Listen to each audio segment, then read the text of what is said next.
नमस्कार दोस्तों supreme court के अंदर जूनियर असिस्टेंट की एक बहुत बड़ी वैकेंसी निकली है। उसके अंदर कुल 210 पोस्टें हैं। तो इस वीडियो के अंदर मैं आपसे बात करूंगा कि उसका सैलरी स्ट्रक्चर सबसे पहले क्या है, क्योंकि किसी भी पोस्ट में जाने के पहले हमसे बच्चे कई बार पूछते हैं कि इसकी सैलरी क्या है। क्योंकि सैलरी ऐसी चीज़ है जो हमें सबसे ज़्यादा मोटिवेट करती है। हम चाहे कितनी मोटिवेशनल वीडियो सुन लें या कुछ भी सुन लें, ये हमने खुद अभी तक हमारे चैनल के एक्सपीरियंस से पाया है कि सैलरी अपने आप में सबसे बड़ा मोटिवेशन होती है किसी भी एस्पायरेंट के लिए जॉब पाने में।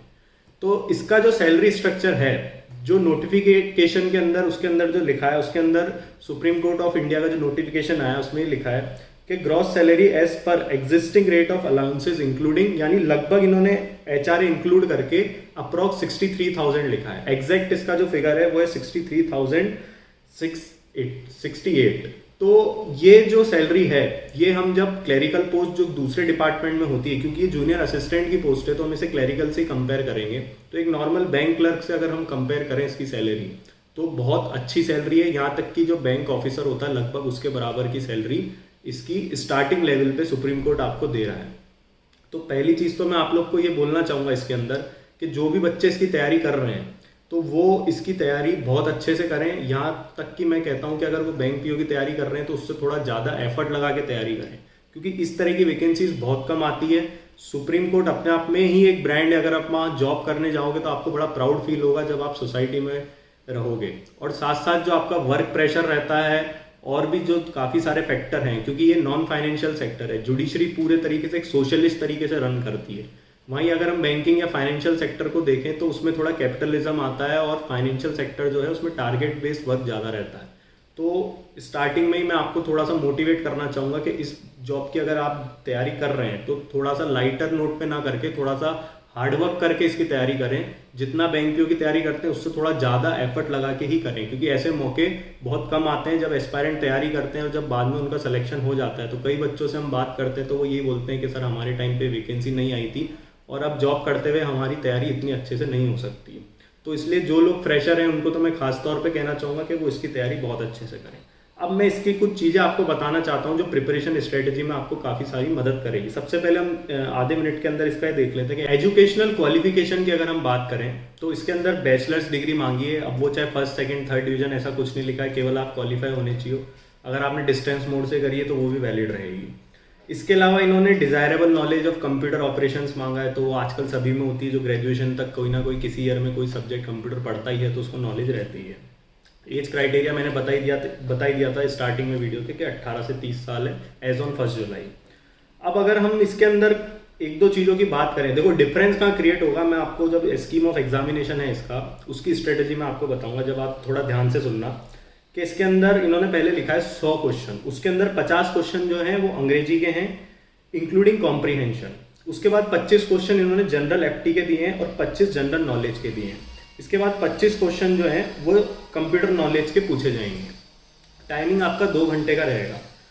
डिफरेंस क्या क्रिएट होगा, जो इंग्लिश वाला पार्ट है, एप्टी वाला पार्ट है और कंप्यूटर नॉलेज वाला पार्ट है। तो कंप्यूटर नॉलेज अगर आपकी 9-10 क्लास तक की बेसिक कंप्यूटर आपकी पूरे तरीके से क्लियर है और आपको अच्छे से आती है, और खास करके जो बच्चे जैसे बीटेक करते हैं या बीसीए करते हैं जो टेक्निकल बैकग्राउंड से होते हैं, तो उनके लिए पोर्शन काफ़ी इजी रहेगा। इसकी कोई बहुत ज़्यादा अलग से तैयारी करने की ज़रूरत नहीं है। एप्टी वाला जो पार्ट है इसका, जो बैंकिंग की या एसएससी की तैयारी कर रहे हैं, खास करके जो बैंकिंग की भी तैयारी कर रहे हैं और अच्छे से तैयारी कर रहे हैं, तो एप्टी वाला पार्ट भी लगभग उनका क्लियर हो जाएगा। जो इंग्लिश वाला पार्ट है, इंग्लिश भी इसके अंदर कोई बहुत हाई लेवल की रीजनिंग नहीं इंग्लिश नहीं आएगी। अगर आपने बैंकिंग की तैयारी करी तो आपको काफ़ी कुछ मदद ये कर देगा। डिफरेंस इसके अंदर क्रिएट होगा, जो 25 क्वेश्चन जीके के पूछे जाएंगे, इसमें वैसी जनरल अवेयरनेस नहीं पूछी जाएगी जैसी आपसे बैंकिंग के अंदर पूछी जाती है। इसकी जो जीके होगी वो हो सकता है थोड़े हिस्ट्री के क्वेश्चन हो, थोड़े ज्योग्राफी से रिलेटेड क्वेश्चन हो, थोड़े पॉलिटिकल साइंस से रिलेटेड क्वेश्चन हो। तो ये थोड़ा मिक्सचर रहेगा, क्योंकि इन्होंने लिखा भी शब्द है जनरल नॉलेज, जनरल अवेयरनेस करके शब्द नहीं लिखा है जो आईबीपीएस के अंदर या दूसरे बैंकिंग एग्जाम्स में लिखा रहता है। इसके अलावा आपको एक चीज़ और याद रखनी है कि 1/4 इसके अंदर नेगेटिव मार्किंग है, वो अमूमन सभी एग्जाम्स में होती है। फिर एक चीज़ जो सबसे इंपॉर्टेंट है जो इन्होंने मांगी है, वो मांगा है कि 35 वर्ड पर मिनट इंग्लिश टाइपिंग का आपका टेस्ट होगा। ये 10 मिनट का टाइम पीरियड आपको इसके अंदर मिलेगा और 3% मिस्टेक आपको इसमें अलाउ होगी। अब मैं बता रहा हूँ इसके अंदर आप एग्जाम का जब रिजल्ट आएगा तो आप लोग अपने कमेंट बॉक्स लिख के मुझे बता देना, मैं जो अभी बोल रहा हूँ वही बात सही होगी कि जो बच्चे अकेडमिकली थोड़े से वीक भी हैं, बहुत ज़्यादा वीक नहीं, अगर आप अकेडमिकली थोड़े से वीक हो लेकिन अगर आपका टाइपिंग बहुत अच्छा है स्पीड में, तो आपको बहुत फ़ायदा मिलने वाला है इस एग्ज़ाम के अंदर। तो इसलिए जो जिन बच्चों का बैंक पीओ वगैरह क्लियर नहीं हो पा रहा है और वो चाहते हैं कि कुछ ऐसी जॉब मिले जहाँ हमको हमारी स्किल का फ़ायदा मिले, तो आप अभी से कोई कोचिंग इंस्टीट्यूट ज्वाइन करके और अपनी जो टाइपिंग स्पीड है उसको ज़रूर सुधार करें।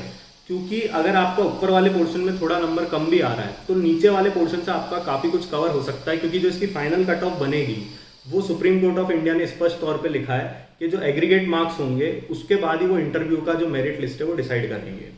इसके बाद इन्होंने डिस्क्रिप्टिव टेस्ट भी इंग्लिश का है, तो जो डिस्क्रिप्टिव टेस्ट है और जो 35 वर्ड पर मिनट की जो टाइपिंग है, ये जो दो चीज़ है ये पूरे पेपर के अंदर डिफरेंस क्रिएट करेगी, जो बच्चे सेलेक्ट होके जा रहे हैं और जो बच्चे सेलेक्ट होके नहीं जा रहे हैं।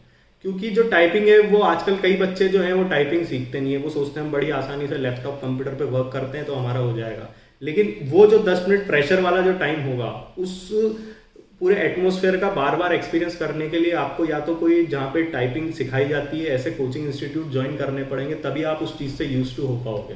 क्योंकि अगर यहाँ आपने अच्छा स्कोर कर दिया तो आपका अगर ऊपर वाला पोर्शन अच्छा नहीं भी है तो आपको बहुत बड़ा एज यहाँ पे मिल जाएगा। तो इसलिए इस प्रिपरेशन स्ट्रेटेजी के अंदर मैं ये चीज़ खास तौर से आपसे शेयर करना चाहता था। दो चीज़ थी, एक तो सैलरी और एक ये वाला पार्ट। इसके अलावा आपका एक इंटरव्यू होगा बाद में, और इंटरव्यू के बाद फिर सुप्रीम कोर्ट डिसाइड करेगा इसकी जो मेरिट फाइनल कट ऑफ वगैरह निकलेगी। और अभी जो इसकी फाइनल डेट है वो 10 जुलाई तक है, तो आप लोग इसकी तैयारी अच्छे से करें। और मेरा आप सभी को बेस्ट ऑफ लक। जो बच्चे बैंकिंग की तैयारी कर रहे हैं वो इसका फॉर्म जरूर भरें, क्योंकि ऐसी अपॉर्चुनिटी बहुत कम आती है। मैंने वीडियो की स्टार्टिंग में भी कहा था आप लोग को। अगर इस एग्ज़ाम से रिलेटेड कोई और वीडियोस आप चाहते हैं या अपने कोई डाउट्स हैं आपके, क्योंकि हम कोशिश करेंगे कि इसकी सैलरी स्लिप थोड़ा डिटेल में शेयर करें, तो नीचे कमेंट बॉक्स में टाइप करें और हमारी चैनल को लाइक शेयर सब्सक्राइब करें। आप लोग का बहुत बहुत धन्यवाद।